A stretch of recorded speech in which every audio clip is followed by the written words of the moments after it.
Est-ce que tu connais l'élément déterminant qui va te permettre d'atteindre tes objectifs?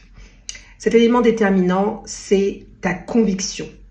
C'est le fait que tu sois certaine que tu vas y arriver. Et donc, je vais te raconter une histoire. C'est mon histoire. Ma première entreprise, je l'ai eue à l'âge de 22 ans. Je l'ai lancée à l'âge de 22 ans et il se trouve que c'était une entreprise qui était en difficulté financière. Et le premier comptable que je suis allée voir, je lui ai donc donné les éléments de comptabilité. Et quelques jours après, il m'a rappelé en me disant « Écoutez, mademoiselle, je suis désolée, je ne vais pas pouvoir m'occuper de votre comptabilité, donc je vous rends vos papiers parce qu'en fait, ce que j'ai vu, c'est que c'est un vrai gouffre financier.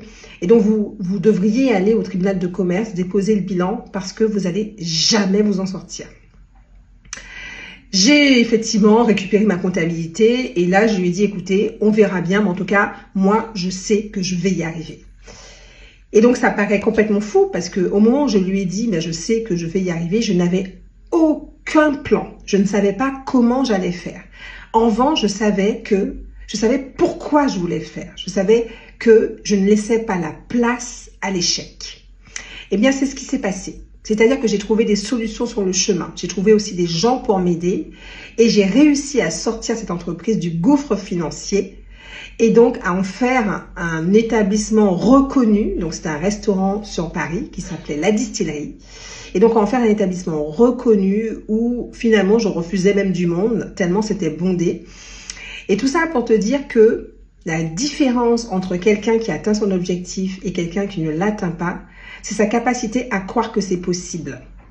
Parce que c'est ça qui va donner finalement le point de départ et c'est ça qui va te permettre de trouver des solutions.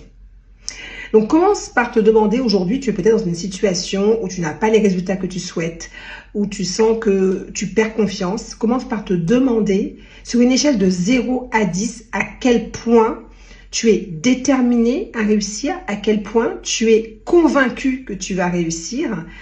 Et si la réponse, elle est moins de 8, eh bien, c'est que tu dois chercher quelles sont tes peurs, qu'est-ce qui fait que tu n'as pas cette conviction à 10 sur 10.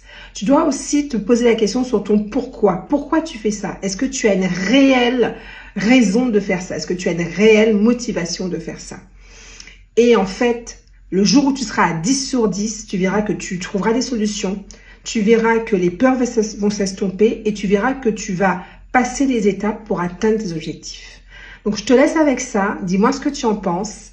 Et je peux te dire que si à 22 ans, j'ai réussi à remonter une entreprise qui était vouée à l'échec sans avoir aucune expérience dans l'entrepreneuriat, c'est qu'il y a beaucoup de choses qui sont